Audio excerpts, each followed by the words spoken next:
today. From TIAA Bank Field in Jacksonville, Florida, it's Week 11 of the NFL on EA Sports.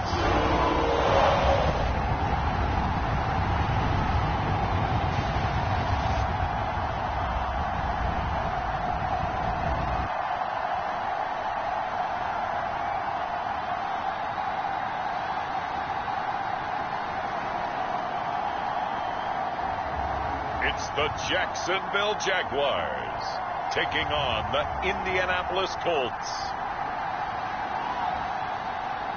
It originally opened in 1995 as Jacksonville Municipal Stadium when this franchise entered the NFL. We welcome you to Jacksonville and TIAA Bank Field. The scene a few moments ago, here it is. It's unlike any other in sport as both teams made their way out of the tunnel. These folks are fired up as their guys are ready to do battle between the Indianapolis Colts and the Jacksonville Jaguars. Alongside my partner, Charles Davis, I'm Brandon Gaudin. Charles, you look at this.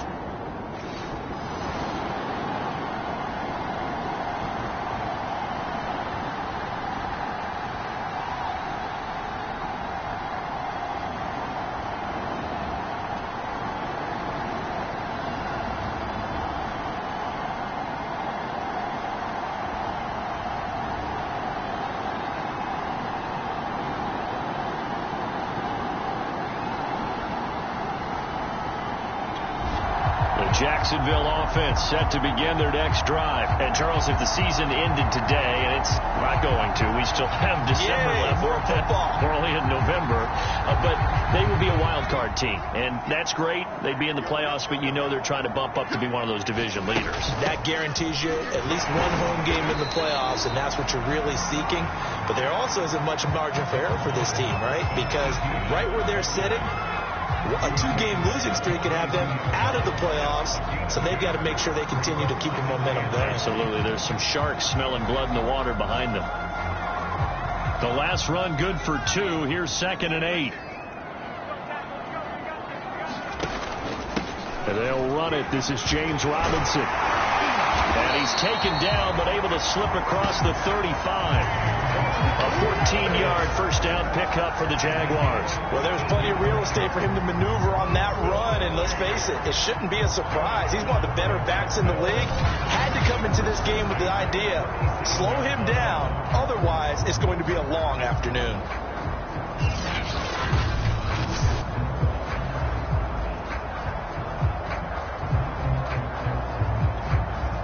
Line of scrimmage, the 37 on 1st and 10.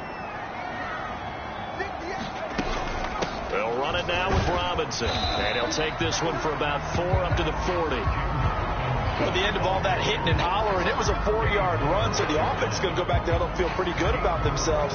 Defensively, you have to feel okay because you didn't let it turn into a bigger run.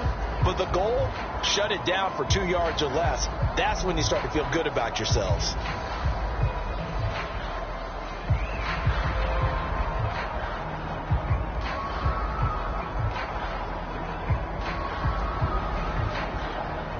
Coming up on a 2nd and 6. They run. Robinson. And he'll go down right around the 47 this time. 7 yards there and a first down. And there we saw one of the downsides of blitzing during a rundown, because sometimes you get out of your gaps. You don't fit the run quite as well because you're headed towards the ball carrier with abandon.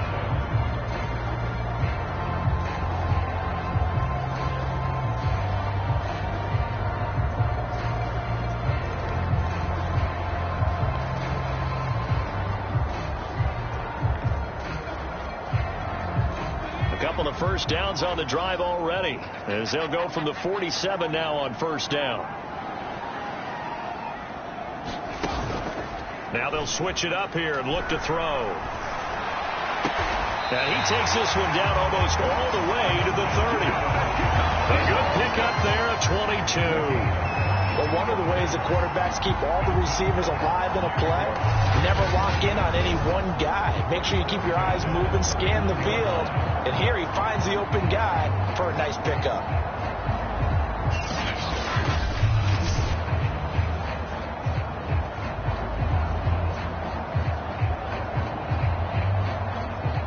Now from Colts territory, here's a 1st and 10 down at the 31. Looking to throw.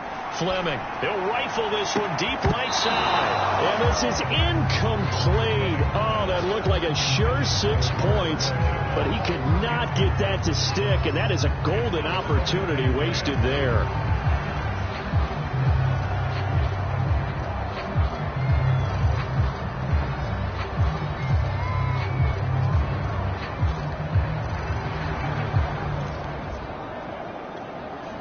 Line of scrimmage, the 31, as they line up 2nd and 10.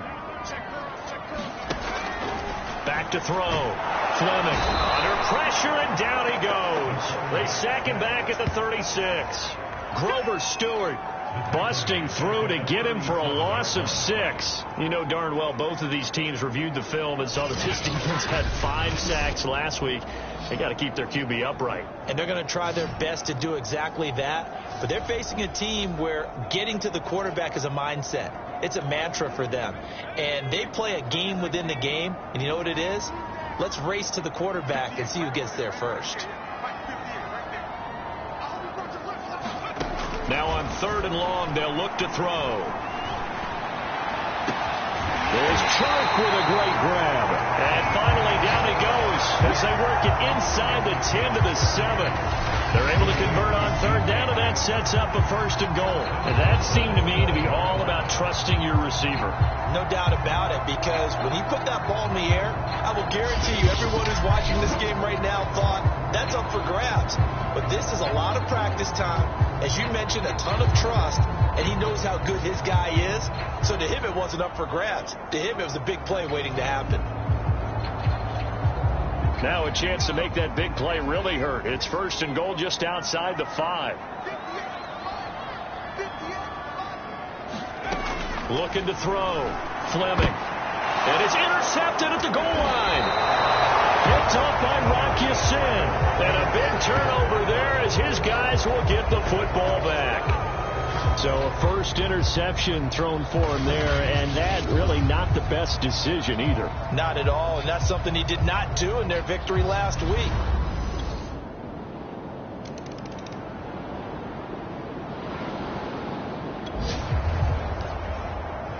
Let's see what this defense can do here. Ball at the 18-yard line in the red zone.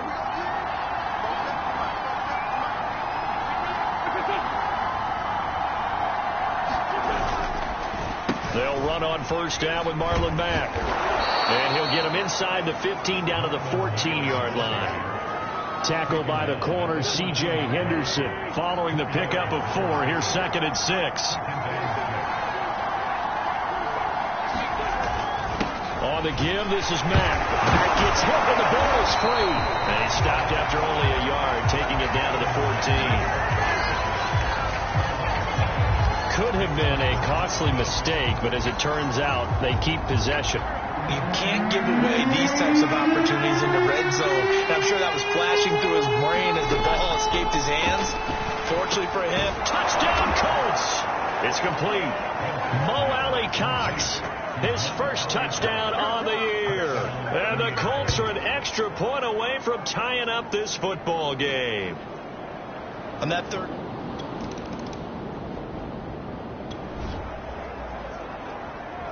This offense has marched the ball down the field nicely. In good position, can they finish the drive off? 1st and 10 in the red zone. Now a throw to the end zone on 1st down, but it winds up incomplete.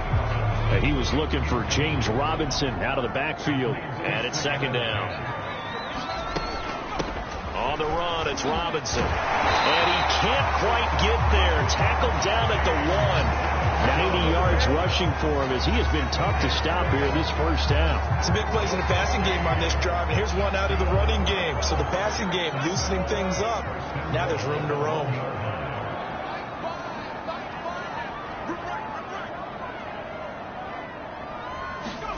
Back to throw. Fleming. Got his man. It's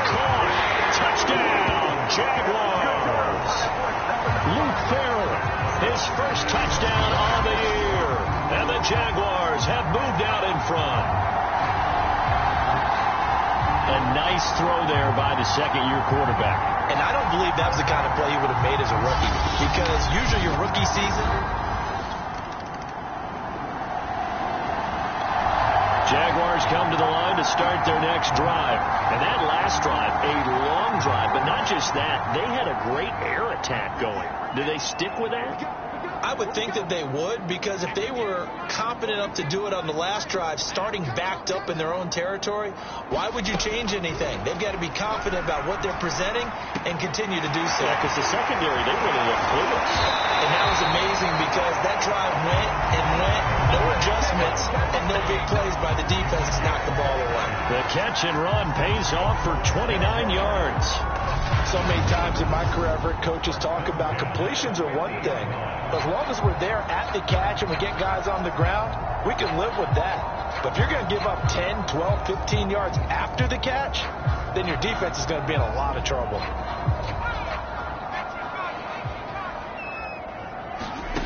From the midfield stripe, they'll look to throw. He's going to drop this underneath for Robinson. He's tackled a yard short of the marker. Good gain of 9 on first down. And I like the idea here. Get the ball in his hands, even if it's in the passing game. 3 catches a week ago, and he does a nice job here to pick up yardage. Jones has it. And a good quarterback facing zone coverage. If he has just a little bit of time to survey the scene, that's what's going to happen. No doubt about it. If there's no pressure, he's going to continue to pick them apart because he'll have all that time to find someone open downfield. He can only cover for so long. So maybe they want to go to a zone blitz scheme, get a little bit more pressure. Remember when Carolina did that against Denver? They lost the game ultimately. They dropped the defensive end out, and he ended up with an interception in that game in Super Bowl 50. Maybe some sort of scheme like that to try and get more pressure at the passer.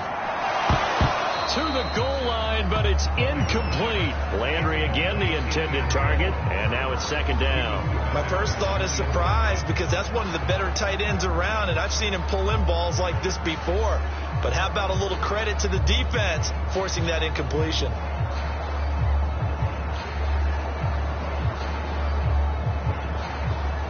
An incomplete pass on first down. That leads to a 2nd and 10. They'll stick with the passing game as he looks to throw. And that one almost intercepted. But it's incomplete. He had space in front of him if he had held on. But instead it's 3rd down. The kick by Lambeau is good. And they will move up by 10 now. 17-7.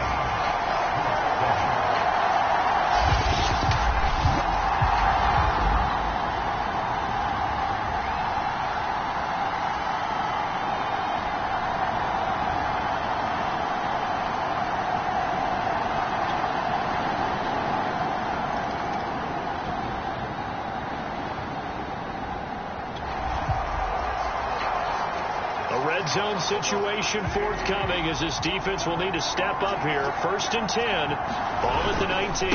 On first down. Mack. And he'll wind up losing yardage here back at the 21-yard line.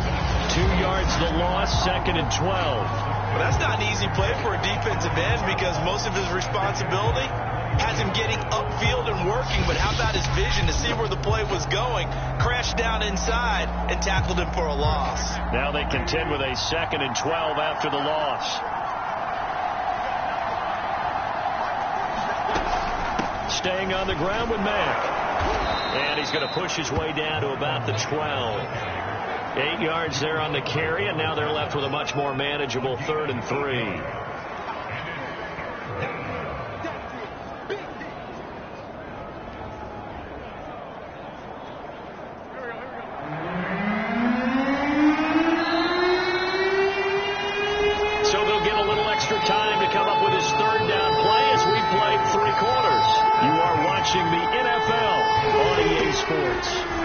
Wentz going to try and throw on 3rd. And it's caught. And the Colts are going to have first and goal as they try to finish off this drive with 6 points. They're able to convert on third down, and that sets up a first and goal. I like the design that we're seeing right there. This is what they need. Down by a touchdown here in the fourth. They just need to keep working their way downfield. And when they see openings, take their shots. Mack. And he takes this one in for a Colts touchdown. Marlon Mack, his 5th touchdown now on the year. And the Colts are an extra point away from tying this game here in the 4th. We are set up for a fantastic finish now. A 4th quarter touchdown here. We're an extra point away from a tie football game. And I know they're thinking about possibly going for 2, but I'd go ahead and kick this one and just get it back to level.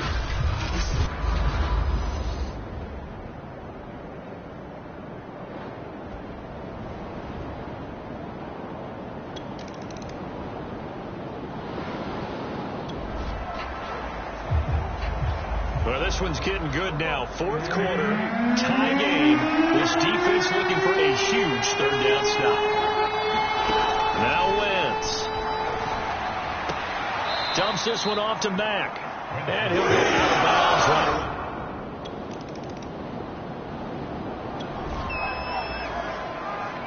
bounds. Time to get back into the action. We've got a red zone alert. 1st and 10 at the 14.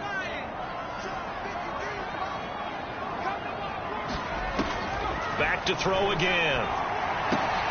Touchdown, Jaguars. Marvin Jones, his 6th touchdown of the season. And the Jaguars have taken the lead. Well, this has definitely been a back-and-forth affair, and now they have the lead here in the 4th quarter. Yeah, and they gave up the field goal on that last drive, as we remember, but it felt like their offense told them, don't worry about it, we got your backs.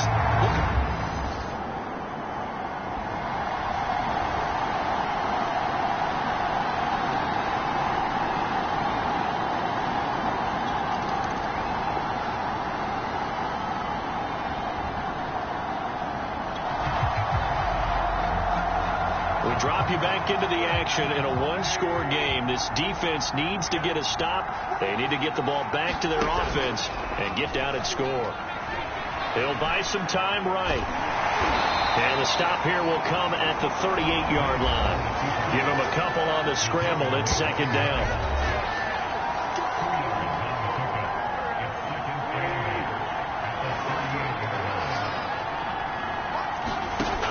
Shotgun now for Wentz. Steps away.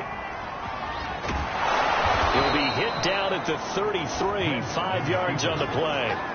You know, Charles, for this defense, look, it's no secret. You're facing a team that is really, really struggling. They haven't won in what seems like forever, but sometimes a desperate team can be a dangerous team, right? You're exactly right about that, but they shouldn't be.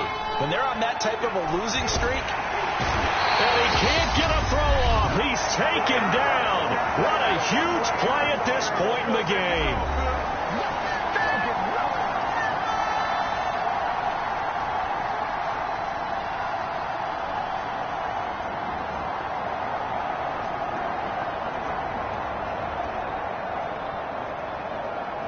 So the Colts in possession of the football as we get you reset. And they've got a 4th down now in a game that, to be honest, has been pretty much everything we could have asked for. Now they go for it on 4th, but this one is going to wind up incomplete. They had to go for it with such little time remaining, and the Jaguars are going to take possession here on the turnover on downs. Here again comes the captain of this offense, leading his crew back out there now. He's showing off that arm, showing it off very well. They've got the lead. Don't forget, though, about the protection he's had. The protection's been good.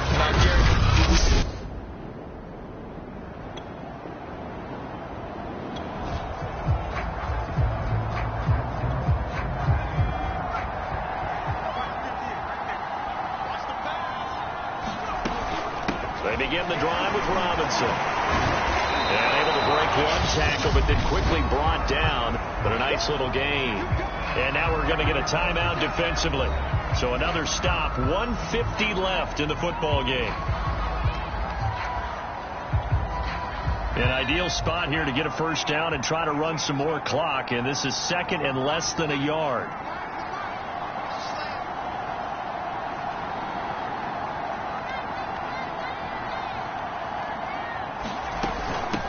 running out of the gun with Etienne. And he'll work it across midfield inside the 45.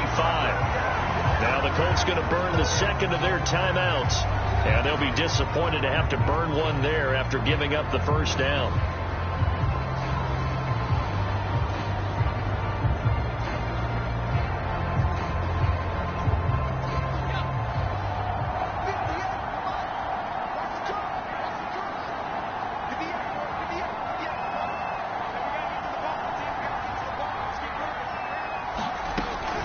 They'll try and run some clock here as they keep it on the ground.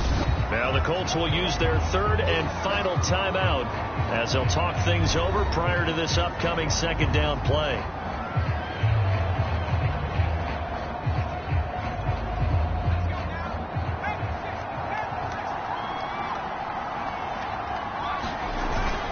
Again, it's Robinson.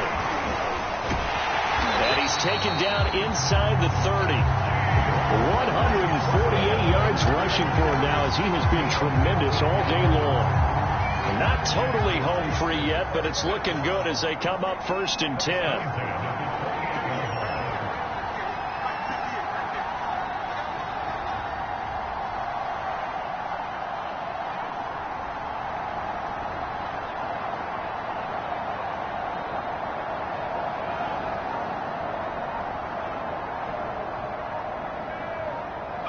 Down to a knee for the Jags. Victory seemingly in hand.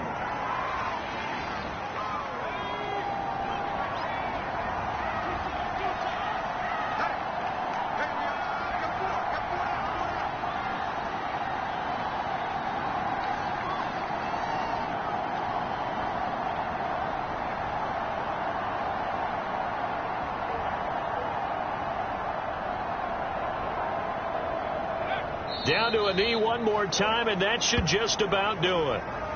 Listen, anytime you take a knee to end a game, that means you've won it. So it doesn't matter whether it's home or on the road, but there's something a little extra special about doing it in front of your home crowd, isn't there? And the home crowd applauding. They're happy with what they've seen. Chalk this one up in the left-hand column for a win. Yeah, that's right. Head to the locker room, throw the wristbands in the crowd for the kids, your gloves, your towels. Get to share it with the home team.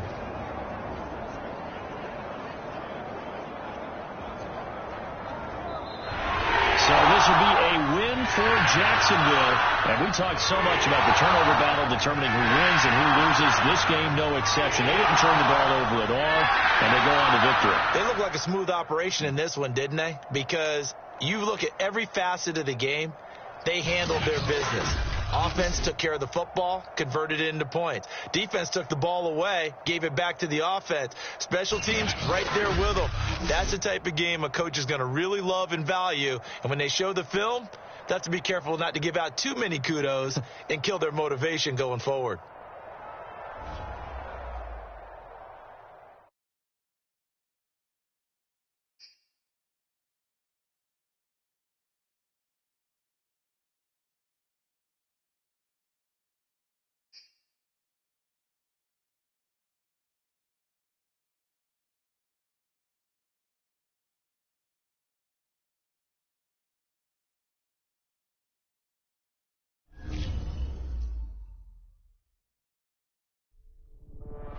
I was talking with my crew before the show. By the way, best production team in the biz, or at least that's what they tell me to say. Anyway, I think it's worth discussing on air for this podcast the new Nike commercial they debuted last night. It was not good. It was amazing.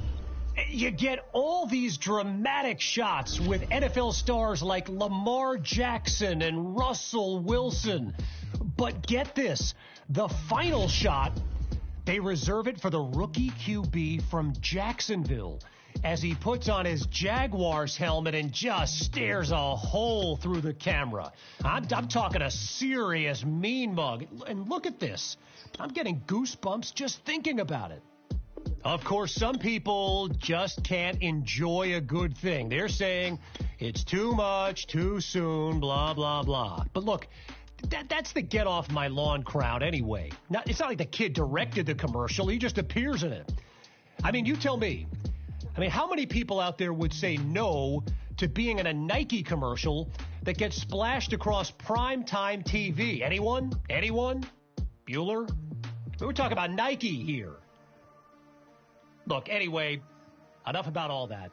Why don't we get to the segment we actually had planned before I went off on that diatribe? And you know what? It's